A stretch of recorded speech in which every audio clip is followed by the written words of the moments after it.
What's crackalackin'? It's your boy Broshmo, just in case you did not know so. And today we're going over my positional rankings. Today will be offense, tomorrow is defense, is my current standings of where I have players at. So before we dive in, go ahead and become a bro and subscribe. Leave a thumbs up if you enjoy the content. It's all much appreciated, much obliged. And if you want to check me out, I stream occasionally on Twitch at twitch.tv/Broshmo Gaming. Come chit chat. I'm just sitting there kicking it, enjoying some games. So you can come and do that if you like. And let's go ahead. Let's talk about the sexiest position on offense, the offense interior. Let's give them linemen some love. And my number one currently is Tyler Biadasz from Wisconsin. This guy, he started out slow this year, but he's been really dominant. He's ideal for a zone run blocking scheme, so he's looking good. He's probably the only guy that will be a first rounder, a day one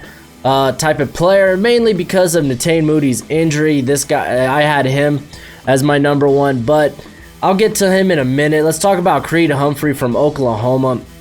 I think he's limited athletically. He's got short arms, but he's got really good strength. He could really, honestly, he could play anywhere on the offensive line. He provides that type of versatility, but he's likely going to be that day two, round two type of player. Then Netane Moody, the guy I honestly, I think he should be a day one pick. He should be, but he's got some injury red flags. He's gifted. He's very athletic, but I mean, he had the ACL tear last season. Then he had a foot injury. I think that the foot injury ultimately is what put him out for the year. I know he had a shoulder injury earlier this year too. So just a couple of medical red flags that kind of make me drop him down to 3. And then Calvin Throckmorton for Oregon. He's currently playing tackle there at Oregon, but he'll probably be moved inside to guard. He's got good versatility. He's got great experience. The guy's the most veteran player on that offensive line for Oregon. And this guy, I think it was Mike Renner that comped him to Dalton Reisner, which I think that's a great comp. The guy that ended up falling in the second round. And that's where I currently have Throckmorton. And then Walker Little, a guy we don't know too much about this year. I had some questions coming into the season. I think he was athletic enough to play on the edge. That's why I have him here as a guard prospect or as an interior prospect. But honestly, we never got that chance to... You know, he got hurt that beginning of the game. He got hurt beginning of the season against Northwestern, so we never got that opportunity to see, basically to prove me and some other people wrong. So I have him at 5. I'm third round, sounds about right. Right now, given everything we know are the current, I guess the current sample size we have of Walker Little, but I think he will probably come back, and could be a first round pick in the 2021 draft. Michael Onwenu, this dude's a stud. He's a hot riser for me. I love him. He's extremely athletic for 350. The guy moves. I'm surprised not a lot more analysts are on this guy yet, or a lot more scouts. I don't see this guy really in any 3-round mocks, which blows my mind. I definitely think he's going to be a day 3 or day 2 prospect. I currently have him as a 3rd rounder. And then Logan Sternberg from Kentucky. Guy, he's improved immensely. He's I thought he was going to be a run blocker only. He's proved much as a pass blocker, but the guy commits penalties a lot. We'll see him at the Senior Bowl. And then Matt Hennessy, the center out of Temple. There's no center in college football that's been more dominant at every facet of the game. Dude's a great run blocker, great pass blocker. I just kind of question the competition he has to face, and he's a little undersized, not much though. And then Trey Smith from Tennessee, another guy I think is going to come back next year. We thought he was a tackle talent. A lot of people had him mocked as one, but the Tennessee, they put him back at left guard, and he has been very good this season there. But like I said, I think he will come back. And then finishing this list, I got Nick Harris. He's very athletic, undersized though, but at center, I think he'd be a quality. This is where my day 3 prospects begin. I also got Shane Lemieux out of Oregon up on here. He hasn't had the most impressive year this season, so that's why he's down there. Let's talk about this offensive tackle class, because I think this offensive tackle class is actually pretty It's pretty deep. I think the first 5 rounds are pretty deep. like guys here on my top 10 that I don't include. Ezra Cleveland, Matt Parrott. We got Prince Tango Wanagoho, Jack Driscoll, Scott France. I mean, Liam Enchenberg from Notre Dame. There's a lot of guys not on this list that it's a deep class. It's a deep offensive tackle class. But let's talk about the guys we have here. Andrew Thomas, Tristan Wirfs. They deserve no introduction. They're athletic freaks. They're going to be the 1-2 in this draft at tackle. Alex Leatherwood might challenge them. That LSU game really did leave a sour taste in my mouth, but the guy's got good footwork. He's just been solid all year. And then Josh Jones, a guy just accepted an invite to the Senior Bowl, so we're going to get to see him against top prospects. The only top prospects we've seen him against this year was Patrick Johnson from Tulane, and then the game against Oklahoma. So it'd be nice in that Senior Bowl to see how he does with one-on-ones and such, but I think he's fabulous. I think he might end up being a top 15 pick. I mean, I also got Jedrick Wills here. He's one of the best. He's probably the best run blocker in this draft. And then two guys, Samuel Cosme and Austin Lawrence, very athletic tackles. They got these two guys. I'm not gonna lie, I kind of expect them to come back to school because they could be first, like top 15 picks next season, I think, or in 2021. I think Lawrence, though, from a technique perspective, I think Cosme is a little more far ahead than Lawrence, but I like both these guys nonetheless. This is kind of these two I have as second rounders, but I could see them falling into that first round conversation. Trey Adams finally making my list. I know everyone's so high on Trey Adams, but let's be honest, the guy, he has some extensive injury issues. The guy had a back and knee problem, so it's like those are alarming. And then his play against top prospects, mainly Bradley New, against Utah, dude, destroy Trey Adams. So Trey Adams doesn't have the best.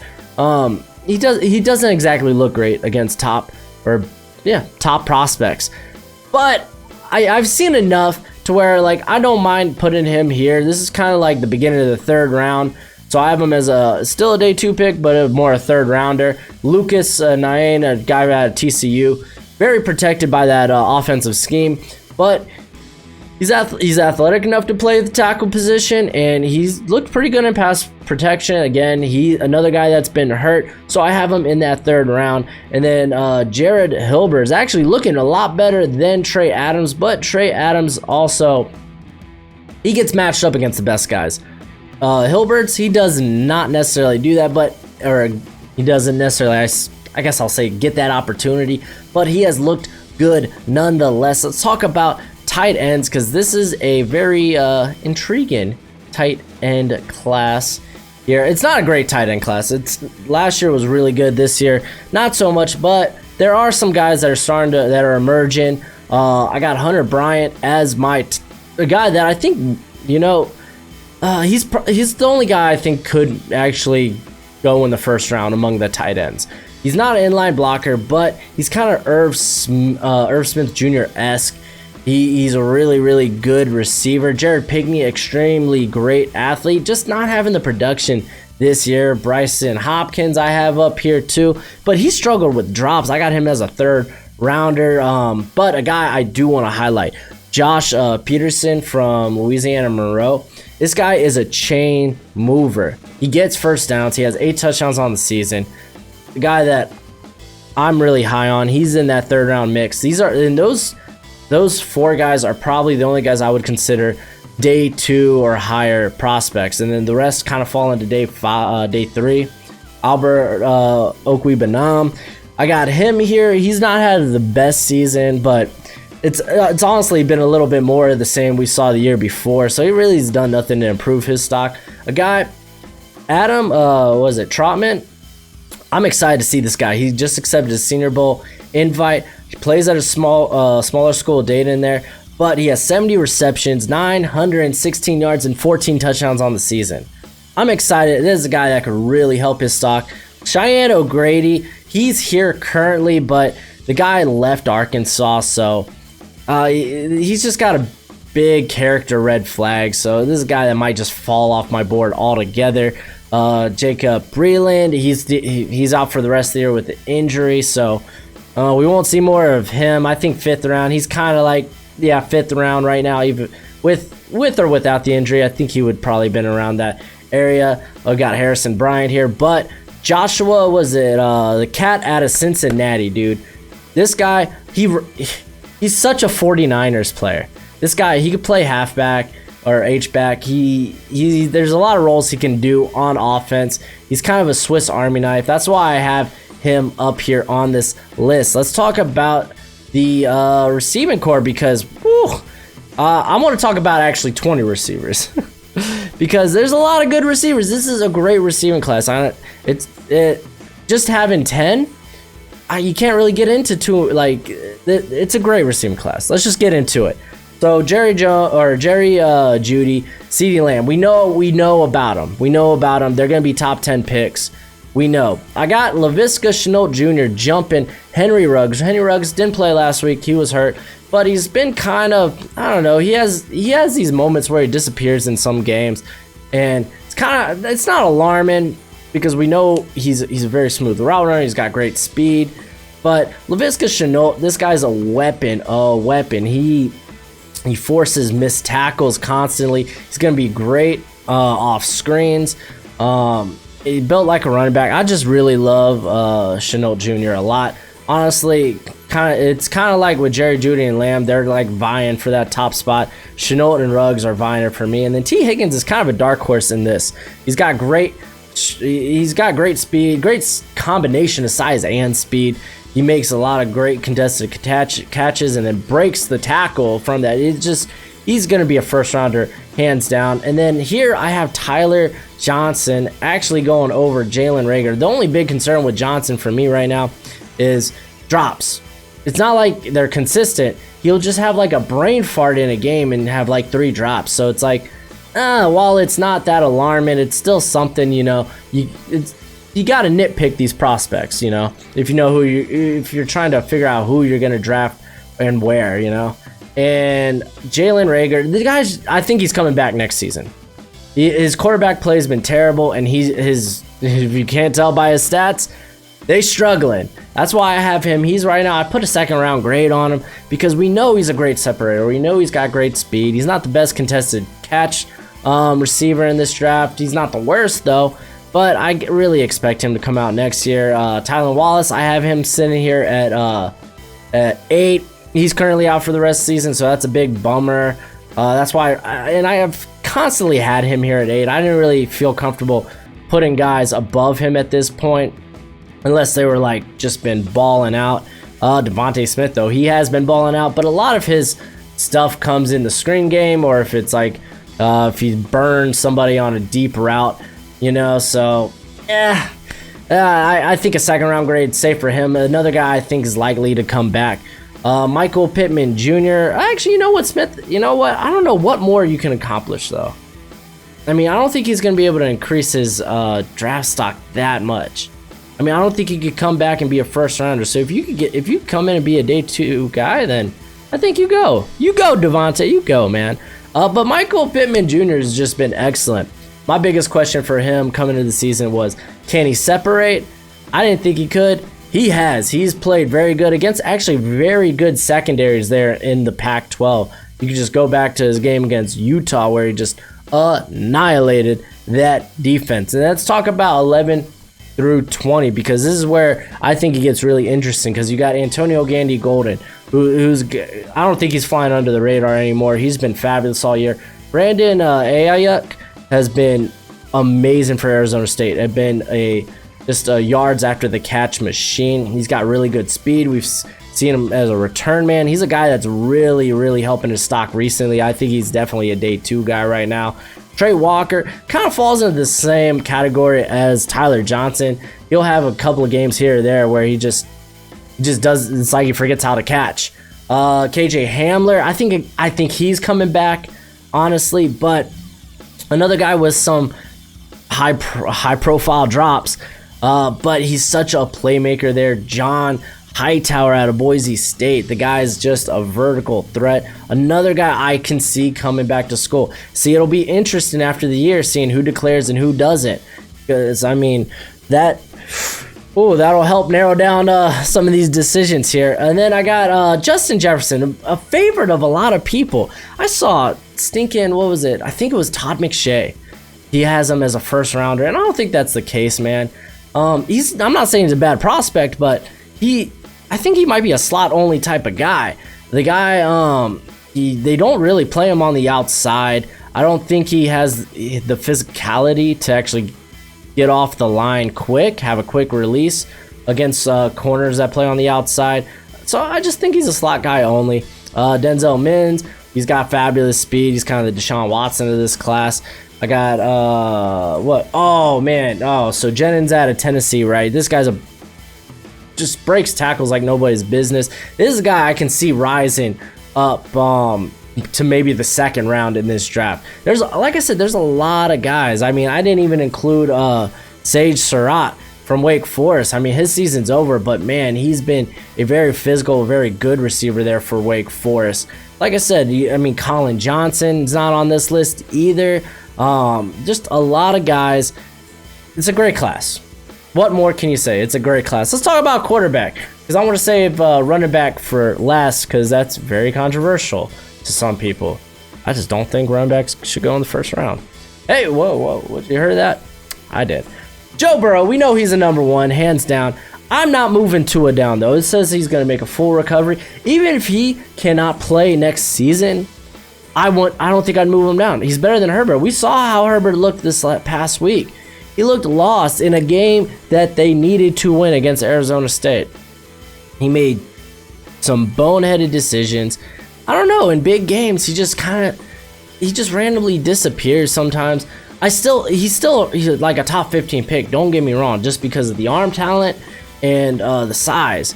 But there are some like red flags there with Herbert. Then from Eason, follow it up. I've talked about Eason a ton on this channel. I think if he decides to declare, he's going to go a lot higher than he should, just because he's got a great arm talent, but he's a terrible quarterback under pressure. And then Jamie Newman, this guy, I was so ready to make him I was so ready to have him jump like Eason, and then that Clemson game happened. Granted, he was without Sage Surratt, but I think this guy will benefit from coming back another year at Wake Forest. I think he's a fabulous prospect. He's one of the most accurate deep ball throwers. And he's very underrated as he's got pretty good mobility as well. Jalen Hurts,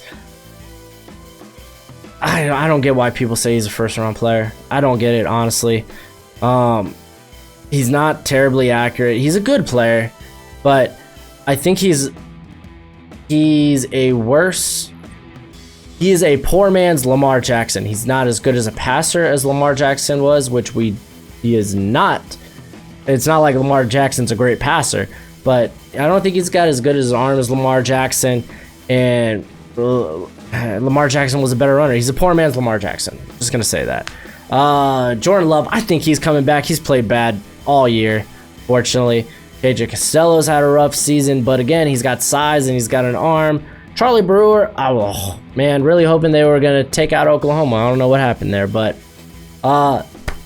this guy, I think he has backup quarterback written all over him, but there's a lot to be said. He's kind of my Ryan Finley of this draft. Now at running back, I have moved Travis Etienne above DeAndre Swift. Now, I was looking through, because I got PFF Elite, so like I could look through some stuff that some people could just pay the money. I know it's a lot though, it's a lot, but the dude breaks tackles like nobody's business. I had Swift above Etienne for so long because he was a better receiver. But I know Etienne, he has the ability to become a better receiver. They just don't showcase him. They don't use him like that in Clemson. But this guy tears off so many big runs. He's such a big play threat. I don't think there's any running back in here that has that big play threat ability like Etienne. Zach Moss, another broken tackle machine. Jonathan Taylor, a guy that everyone thinks he should be in the top Like, they think he should be a first rounder. I'm not high. By the way, I'm not high on running backs in the first round. They're just not as valuable as they used to be to offenses. You can honestly, if you could go into a draft, and if you want to address a running back, you can do it in the later rounds. It's shown to be the case. I mean, what, David Montgomery, he was a third rounder, I think. So yeah, you could come in, you could get running backs later, unless they're like elite like Ezekiel Elliott, which, yeah, Zeke's helping the Cowboys get some wins. He had a great game against the Patriots, and they lost. But not that that's on him, but I'm just saying, running back, there's more important positions than running back nowadays. But Jonathan Taylor, man, he's a great college running back. He's a good downfield runner, but he's kind of one cut and go. So I don't know. I don't think that he won't have the kind of playmaking ability that he has in college. I don't think he'll have that at in the NFL. That's just my opinion, though. Again, I could be wrong on this. Gosh, I'm not saying I'm right. I'm just saying this is my opinion. Let's talk about it in the comments. Be nice. Be cool. Be cool. We got Najee Harris, right? Najee Harris and DK Dobbins. I've been moving DK Dobbins up a lot more, just because he's been so excellent there at Ohio State. He's been a very patient runner.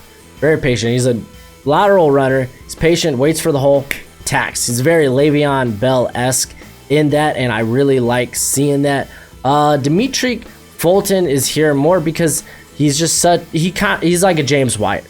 He's such a good pass catcher at receiver or at running back that he's probably the best pass catcher in college football, but the guy is mainly used in the slot. He's mainly used as basically, a pass catcher out of the backfield. So I got him on here. I think there is a place for him, for guys like that in the NFL.